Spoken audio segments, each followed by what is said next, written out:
Hello and welcome. This is the Senior Estate Concierge, and we are interviewing today pattjustice. And I'm just really excited because I really am getting to know her, getting to know a little bit about what she's all about. How does she help seniors? And so, hello. So, hello, how are you? I'm doing really well. How are you? I'm great. I'm great. Yeah, it's beautiful outside, and the lawnmower is just finished, so there's no Oh, distraction. So it's all good. you know, when we work from home, we do have to deal with that, don't we? Yeah, we do. We do. Yes. And that's what's Absolutely. nice about being a real estate agent, right? You can work from home or go into the office. That's right. Right. And I do both. Yeah, I do both. I love my office because I work with around wonderful people. Sometimes it's easier to go ahead and be at home and do things. So I do that too. Yeah. Well, I, believe it or not, used to be a real estate agent a long time Yeah. ago in Florida eh, Okay. before the big crash, and I had to actually pay to Yeah. be a real estate agent. Yes. Oh, that was not fun. No. Um, but anyway, I think I really respect what you all do, and I respect the fact that you have gone way above and beyond to get a certification to help Hmm. seniors, because not just the seniors, but the families also. And we're going to really Right. dive into that. Okay. So I understand that you're a brand new member of the Senior Estate Concierge. Let's I talk a am. little bit about that. How did you hear about it, and what is your experience right now?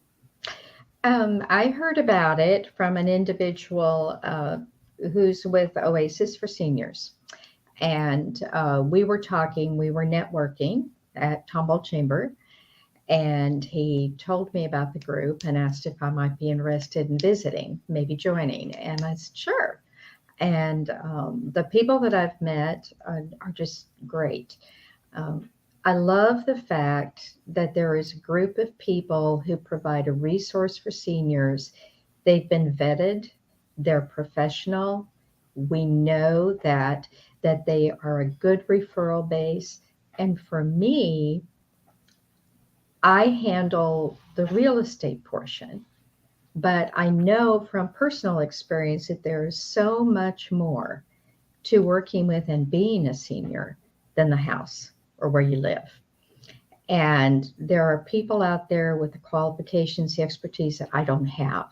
An example of that would be an elder law attorney, or perhaps there would actually be a moving group. And there is a one group in our chapter that they help people downsize, select what they're going to take or keep, or how they want to get rid of it or keep it, and donate it. And they actually go to the extent of helping somebody set up in their new residence, wherever that is. So that impresses me because it takes the stress off the individuals. It takes a tremendous stress off family. Oh, All this is yes. very, very hard on family, Yes, yes, and yes. sometimes that gets overlooked. I know I can't do it all. I focus on real estate, and then I lean on the other people to go ahead and help with the other areas. So it's nice. I met some great people, very passionate about what they do, and so I feel real good about having that group.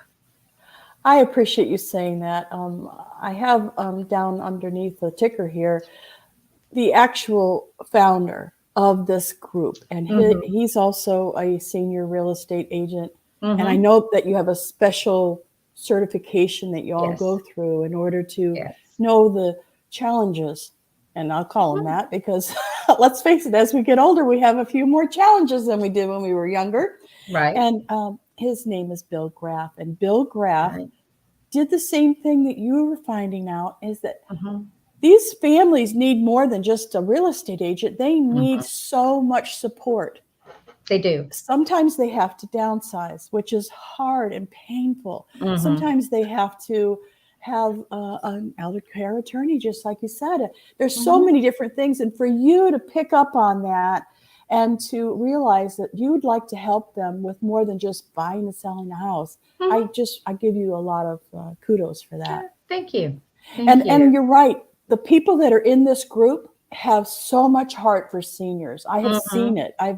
It's a great group of people. And one of the things that we do when people call in or are referred to us is we make sure that they get what they're looking for. So it's a free service. They can call 713-401-9750.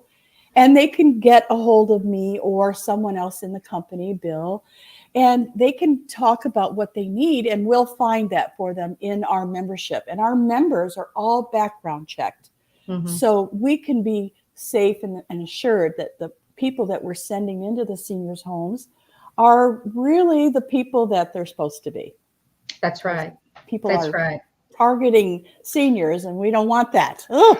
Yeah, and security is a big issue. It's a big issue for everybody. It's a real issue when you're a senior. You can maybe a couple, you may be by yourself, but you feel more vulnerable. You do. Yes. It's life, and I think it's part of the aging process. So it's important to go ahead and know that you can trust and feel comfortable with these people. Yes. Yeah. Well, now that we have sung the praises of the Senior Estate Concierge, I'd like to dig into a little bit about you and your background and a little bit more about, why you do what you do and what you offer your clients. Okay. Give a little background because I think it's important to understand how I go about things the way I do. I actually grew up in law offices. My mother was a legal secretary, so we're talking post-World War II. She was a real front runner in terms of being a professional woman, part of a professional network. I was around law offices. I heard the terminology for years, visited the courthouse, saw the judges. So what does that have to do with it? Basically, I really understand how the basic legal system works. And for example, when I work with people and they're getting into probate, they say, well, my attorney has everything filed. I should probably know pretty soon. And I try to gently tell them, be patient, because the legal system works on its own time. And things can take a lot more time than we think they should. So that's one, I think, a very big piece of my background. Another part of that is that I'm very attuned to making sure that everything is legal and the T's are crossed, the I's are dotted, all that kind of thing when we're doing the paperwork and negotiating, because I want to be sure that it's going to be clean. I don't want any problems for my clients. That's another piece. The other piece is I'm sort of a mission-driven person. And I got into human resources. I was a human resources management for almost 30 years. And there's a lot of problem solving that goes on. And you deal a lot with people who are unhappy. So I'm very used to having people who are frustrated, they're stressed out. How can I help them? How can I find a solution? And now I'm in real estate. And I try to take my educational training, my experiences, and all of that, and I add that up with my legal understanding and my human resources background. So my goal is to help people reduce stress and any supporting family members who are concerned, and to go ahead and create something that works smoothly as possible, and gets them the result they want. And my big thing is making it easier on all those people, because real estate's stressful. It is. Yeah. Okay. So we're going to talk about that a little bit. Now, I have a question on your name because I have Pat, P-A-T, but in your email, it's P-A-T-T. Is that true? Is it one of those wrong? No, the PTT is correct. It's that way because when I went to set up my email with Comcast, they had a pattjustice, so I added a T. Oh. Seemed like a simple way to do it. It does confuse people, though. Well, I just wanted to make sure because I don't want to be, sending you or having people send an email to you because they really want to talk to you and it go bad. So that's good. Okay. Right. Right. All right. So I have experience with buying and selling, as probably most Americans do at some time in their life. Right. My first house was in Oklahoma. My husband was in the Air Force, and we bought our first house for $10,000 in Oklahoma. Wow. I Good know. for you. People can't believe that. It's true. Right. But I found it to be so stressful because we didn't understand what it was we were signing. They were just shoving papers at us, and we didn't really understand all the legal ramifications of maybe signing something we shouldn't or whatever. So I'm really glad that you have that in your background. So because you know that we're nervous, you know that this is like a stressful time in our lives. We're maybe having to sell something before we can buy it. There's like this timing thing, and then they want to pre-qualify you, and that's stressful. And they want your firstborn, and they want everything. That's true. I've never filled out so many papers in my life and had phone calls. Anyway, I appreciate the seriousness that you take of this, but we got to throw some humor in there because otherwise everybody will be stressed out, right? That's right. No, we don't want to do it. Then we say, forget it. I'm not buying it. I'll just rent. And that's a whole nother thing. Well, yeah, that is a whole other thing. And I think that's a big thing about real estate is that there are all kinds of choices. It's not simply, I'm going to get a house. It's not simply, I'm going to live in this city. There are multiple factors in any decision, and especially house buying. I've actually been through this process 8 times. I don't know why, but 8 times. I keep thinking, why am I doing this? And my husband and I actually moved from Houston to North Carolina. We sold, we bought. North Carolina to Georgia, we sold, we bought. Georgia, back to Houston, we sold, we bought. So, and in different states, there are different issues as well. So yes, it is complicated, and part of it is really understanding your options. There are so many options, and actually for seniors, we're more fortunate now than my grandmother or my mother were. We have so many options now, 55 plus communities. We have patio homes, we have condos, we have what is a luxury home, apartments. Pat? What is that? I mean, I've heard that so many times. I'm like, what is that? A patio home is actually more of a regular sized home, generally 1 story, and with limited yard. So if you are if you still want to do a little puttering in the garden, that's fine. If you don't want to live in a concrete landscape around the outside of where you're living, you don't have a large yard to contend with, and you still have some greenery and things that are yours. And it can be very nice. And a lot of the patio homes seem to be clustered. So here's a cluster somewhere of these patio homes, and you get to know your neighbors, and you form some good, stronger relationships, I think, sometimes. My best friend lives in a little group of patio homes, and everybody in the alley. I won't tell you all their escapades. You would not believe what they get into. They're all basically all widows. It's all women, and it's all women. It's just amazing what they can do. It's something else. But there's still that sense of being in a home, and you own it, and you have the exterior and everything that you have to take care of. But it's a nice size home, and you still have a yard. And so there's a sense that it's bigger than the building, I guess would be the way to say it. So it's nice. You get the best of both.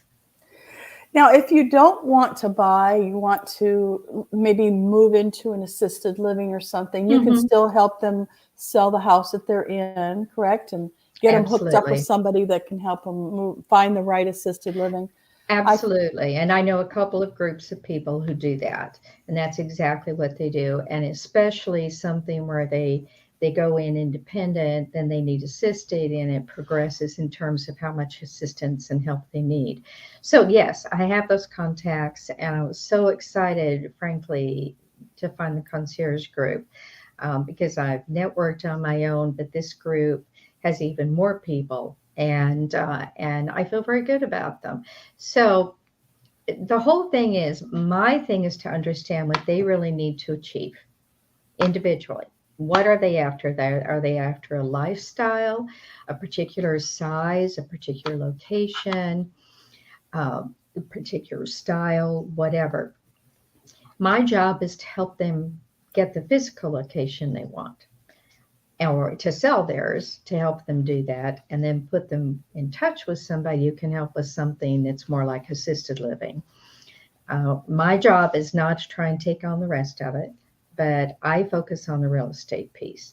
And then, like I said, refer them to people who can help with the other parts. That's fantastic. I know Mhm. when I found that when I bought this house that I'm living in now, we came here in January. Mhm. I thought to myself, this is probably going to be my last home, my last physical house that I'm going to live in. So I better make it Mhm. right. Mhm. So I moved out of Houston. I moved to Livingston, which is absolutely wonderful, by the way. Very good. I get to work from home, so I can live anywhere. Why not live Right. somewhere right in the middle of the national forest, 4 miles from the lake, the national Great. park? Yeah, state park Right. is 4 miles away. It's wonderful. Right. But I did have that thought of, I don't really need to think about reselling right now. Mhm. The thoughts I had when I was younger are totally different this time. Yes. This is my forever home, as they call it, and Right. so my mindset was different. So Right. I appreciate that you are really niched down and focused Mhm. on the seniors and their families, and Mhm. and I'm sure that has a lot to do with it too. I don't have any family around here, but if I did, Mhm. you'd probably take that into consideration. How far are they going to be away from their family? Right. You know. Well, that's a big piece. And interestingly enough, several things about that, but I'll just share a couple that I think are really important to know. One thing is, people do approach it from the standpoint, this is probably going to be my last home. That's the finality of that thought in and of itself is big. It's very emotional, mental, everything else. It's also, I have friends and acquaintances who consider moving, especially, Americans are very transient. We're no longer a society where people are born in Timbuktu and they live there their whole lives. All too often now we move around. That's right. Our kids are all in different states. I do have some relatives. I'm the only one here. Everybody else is scattered around the country. Yes. So the question becomes, if the kids say, Mom, Dad, we'd like you to have move near us so we can help you and take care of you. And here's the reality. Think back to when you were raising your family, and you were raising your family, you're busy with your kids, you're doing everything, you have best intentions, but taking care of the kids is primary.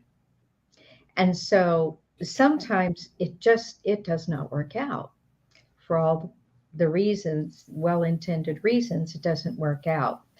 It's also very hard when you leave. If someone leaves Houston, they have their dream home here, they've been here for 40, 50 years. If they're in a faith community, they've been in that community 40 years. They have their habits, their routines, their doctors, whatever. And then they pick up and they move. They're in their 70s, maybe they're in their 80s. Is that really a good time to start over? Building all new relationships? And No. I have known people who have said, I love my kids, but I regret giving up my beautiful home and Yeah. my friends because they're starting over. We just don't think of Yeah. that all the time. And it's hard for the kids because the kids are usually well intentioned. They want to do the right thing by mom, dad. Uh, but it doesn't necessarily work out the way they hope it will. So I'm just saying it's one of those things that, to me, that's one of the biggest decisions for seniors. Where do you really want to be, and are you really willing to make that change? There are alternatives to go away about visiting. Buy a condo if you can and lease it out when you're not there and use it when you are. There's one. Now that's an interesting thing, but exactly what you said happened to my mother. My mother was happy. She had friends. She was doing great. And then as she got older, my sister moved her to Michigan, and she had no friends. She had a new beauty parlor, new doctor, new everything. And she just shriveled up. I mean, I'm sorry. It just happened. It does. It does. The hardest thing, I think, personally, I'm not a doctor. From what I've observed, from what I've happened to my mother and other people I know, the hardest thing is feeling isolated. And isolation and loneliness is very dangerous. I think it's dangerous at any age. And it's especially dangerous when you are a senior, because you're starting to feel that the world around you is just nothing you really identify with. Things really have changed. And of course, for all of us right now with COVID, it's really changed. So you feel like you're wandering around in a place that's not familiar. You have questions, but you don't know who to ask. You don't know where to start to find somebody to ask. And having that extra stress of not having your friends, your buddies around you is a big deal. It's a very big deal. So, I'm experiencing that right now. Since we did move out to the country, and 3 of us moved out together, we got the perfect house. It's split in 2, and there's a living room and kitchen in the middle. And so we can all have our own places and our own bathrooms and everything. It works out great. But one of us is very disabled, wheelchair, walker, having problems. And she has no friends and everything. And so I'm trying to encourage her. The only thing I really can do is get her out to restaurants and doctors. Yeah, well, right.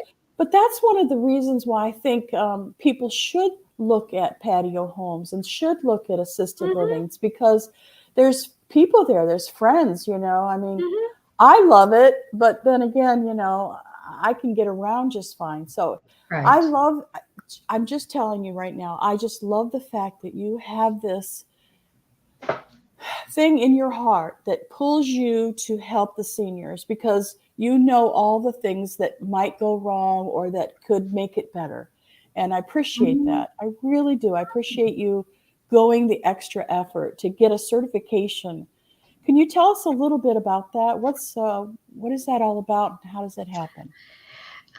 We take a course. It's basically about a day. It's based on a lot of the real estate processes that we already know, but there's also training on reverse mortgages and making sure that I, as a realtor, have a network of people to support my clients, home repairs and things like that, or whatever it might be. I was just looking up tree services yesterday for one of my clients. Has 2 big, probably 200-foot pines out in the front yard, and one of them's becoming a problem. So all those kinds of things that need to be addressed. And there's a wonderful newsletter that I send out every month to everybody on my contact list who wants a copy of it. And this last month, the topic was on accessibility in your home. So you have ongoing education? Yes. Okay. And the topic comes out, every month. The newsletter comes out, I send it out. And I have access to other information through that group that I can use to go ahead and share with my clients. It's good food for thought, and they have a lot of good detail. Usually they had one a couple of months ago. It was about millennials wanting to possibly buy all these houses, and millennials right now are one of the biggest driving forces to this whole big rush that we've had in real estate the last 2 years. And how do you, as a senior, really feel comfortable maybe negotiating or working things out? Because, yeah, things are different. So it's just very interesting being part of SRES. I feel really good about having done that. There's ongoing education, CEUs, constantly trying to stay current on the latest information. And it's just a good thing to have access to that, for me to get better service, for my clients to get better service. So that's what I do. I love it. Well, I have enjoyed getting to know you and to see your heart and to experience a little bit about your personality and how serious you take it. That I do. Yes, we talked about that earlier. Yes. It is important because it's such a life-changing time, no matter what your age. And the fact that you take the family into consideration as you're working your magic. Do you have a location that you try to stay in? Are you like inside Beltway 8, or where are you in the? Primarily in Northwest Houston, I would say outside Beltway 8. Although I have sold properties, Garden Oaks, other areas, familiar with that area. And west of 45 to a little past 249, up into Tomball, and then over into the Woodlands and a little bit east of 45. Now, I want to go ahead and give a plug to my company. It's Better Homes and Gardens, Gary Green Real Estate. And Green has an E on the end. And it's a great company because we have 23 offices. So we have the value of everybody in the company. If I needed to speak to someone in a specific area of Harris County and surrounding counties, I can find somebody. They have expertise. I can even refer somebody. If that's better for the client, I refer. So we have people with expertise over that entire geographic span. And very helpful, very supportive, collectively thousands of years worth of experience. You can't beat that. No, you can't. There it is. Because there are problems, I can tell you. Right. We had different problems, and they do crop up. So if you have the experience and people you can rely on that can quickly get through that problem, the better off the home buyer is, or the seller. And every transaction is different. Every transaction is different. No two are exactly the same. There are going to be different things that come up every time. You have to be willing to be flexible. And as I always said in HR, turn on a dime. Here we go down a different road. So it's okay because I have the backup for that. And frankly, I've had a lot of experience doing it. So I feel good about it. And I've done it personally. I was the only caregiver for my mother. So. Well, I know we have lots and lots of things to talk about. So you'll have to come back and we'll dig into something else. Thank you very much for coming on today. And thank you, listeners and watchers, for joining us today. We appreciate it. If you could share this out with your audience, that would be so appreciative. I just think this is wonderful that you are a new member, and I want to welcome you. And I can't wait to meet you in person. Thanks. I am genuinely very excited, and I'm pleased. I know my clients will be good hands. Excellent. Thank you, and have a good day. You too.